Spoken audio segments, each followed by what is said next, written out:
સંખેશ્વર તાલુકાની લોલાડા જિલ્લા પંચાયત સીટ તેમજ તેની હેઠળ આવતી તાલુકા પંચાયત સીટના ભાજપના ઉમેદવારોને વિજય બનાવવા પૂર્વ કેબિનેટ મંત્રી દિલીપજી ઠાકોરની હાકલ। પાટણ જિલ્લાના સંખેશ્વર તાલુકાની લોલાડા જિલ્લા પંચાયત સીટના ભાજપના ઉમેદવાર ભરતજી કેસાજી ઠાકોરના સમર્થનમાં નવા તારાનગર ગામે સભાનું આયોજન કરવામાં આવ્યું હતું। આ સભામાં દિલીપજી ઠાકોરે લોકોને સંબોધતા કહ્યું કે વિકાસના કામોને આગળ વધારવા માટે ભાજપના ઉમેદવારને ભરતજી ઠાકોરને જંગી બહુમતીથી જીતાડવા ખૂબ જરૂરી છે। આ પ્રસંગે ભાજપના સ્થાનિક હોદ્દેદારો, કાર્યકરો તેમજ મોટી સંખ્યામાં ગ્રામજનો હાજર રહ્યા હતા અને ભાજપના લોલાડા જિલ્લા પંચાયત સીટના ઉમેદવાર ભરતજી ઠાકોરના સમર્થનમાં ઉત્સાહભેર ભાગ લીધો હતો। એવા પ્રહલાદભાઈ ઠાકોર, રાધનપુર, પાટણ। સંખેશ્વર તાલુકા ભાજપ પ્રમુખ સંખેશ્વર મંડળની અંદર ખૂબ સારો પ્રતિસાદ મળી રહ્યો છે અને હોડ તાલુકા પંચાયત ને 2 જિલ્લા પંચાયત એક બિનહરીફ થઈ છે અને 15 ઉપર અમે ખૂબ જંગી મતથી જીત્યું અને 2 તાલુકા જિલ્લા પંચાયત પણ ખૂબ જંગી મતથી જીત્યું। બસ અસ્તુ ભારત માતા કી જય।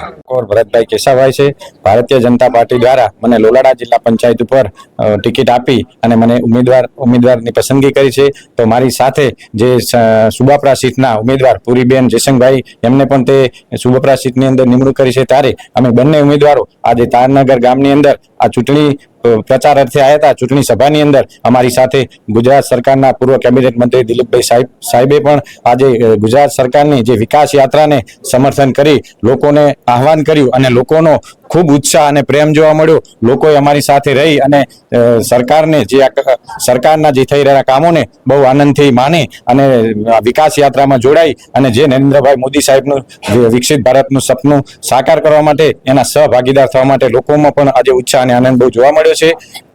અમને બંને ઉમેદવારોને જીતાડવા માટે લોકોએ બહુ ઉત્સાહભેર અમને સહ અનુમતિ આપી છે।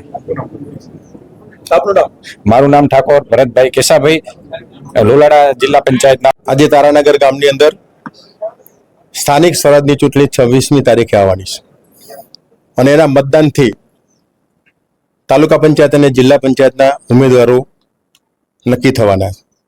અમે આજે તારાનગરની એક ખાટલા પરિષદમાં આવેલા છે, લોક સંપર્કમાં આવેલા છે। અમે કોઈ જાહેર સભા એટલા માટે નથી રાખી, ખાલી લોક સંપર્કમાં જ આવેલા છે અને સૌને મળવા માટે આવેલા હતા। તાલુકા પંચાયતના ઉમેદવાર અમારા જયશંકભાઈના અને અમારા જિલ્લા પંચાયતના ઉમેદવાર અમારા પૂર્વ તાલુકા પંચાયતના પ્રમુખ રહી ચૂકેલા ભાઈ શ્રી ભરતભાઈ છે અને જે ગામની અંદર આપણે બેઠેલા છે, વર્ષો પહેલા ગામની જે પરિસ્થિતિ હતી, 20 વર્ષ પહેલા આ ગામની અંદર એક વખત આવીને જઈએ તો ફરીવાર આ ગામ તમને શોધવું મુશ્કેલ પડતું હતું।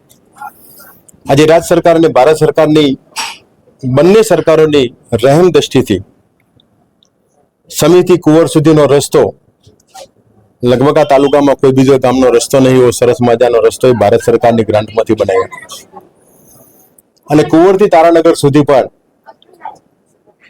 પાકો રસ્તો એ રાજ્ય સરકારે બનાવી આપ્યો છે। અહીંયા બાજુમાં એક 15 ઘરનું અમારું એક જયનગર આવેલું છે।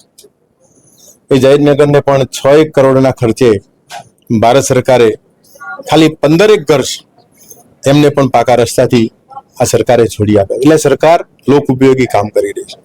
આ ગામની અંદર રસ્તાની વ્યવસ્થા, બાજુમાં પણ એક નદીના કિનારે કેટલાક લોકો વસી રહ્યા છે અને દેવી પૂજક સમાજની એક વસાહત છે અને તે એમના આરાધ્ય માતાજીનું જેને સોપારીમાંથી ઓળખીએ છીએ ત્યાં સુધીનો પણ રસ્તો રાજ્ય સરકારે બનાવી આપ્યો છે।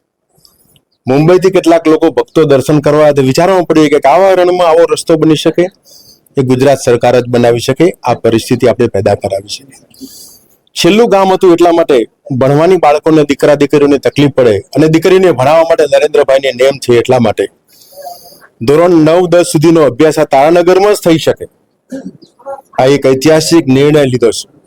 લગભગ 3 કરોડના ખર્ચે સુંદર મજાની હાઈસ્કૂલ ટૂંક સમયમાં બનવા માટે જે જમીન સંપાદનનું બધું કામ પૂરું થયું છે અને આજે તારાનગરનું ખાલી અમે મળવા આવે તો આખું ગામ ભેગું થયું છે અને એનું કારણ નરેન્દ્રભાઈની કામગીરી, ભારતીય જનતા પાર્ટીની કામગીરી અને અમે માત્ર વિકાસના નામે જ મત માંગવા માટે નીકળી છે। વિકાસ જોઈને આજે આ ગામમાં રેતી સિવાય કઈ નતું, એની જગ્યાએ ગામની અંદર પ્યોર બ્લોક, પાકા રસ્તાઓ, પાકી શાળા, હાઈસ્કૂલ આ બધું જ બની રહ્યું છે। એટલા માટે આ તારાનગર ગામ આજે મન મૂકીને ભારતીય જનતા પાર્ટીને જીતાડવા માટે આગળ વધી રહ્યો છે અને હું પણ સૌને વિનંતી કરું કે 26મી તારીખે કમળના નિશાન પર મત આપીને અમારા બંને ઉમેદવારોને જીતાડશો અને ચોક્કસપણે ઘણા મતોથી જીતશે એવી મને સંપૂર્ણ આશા છે.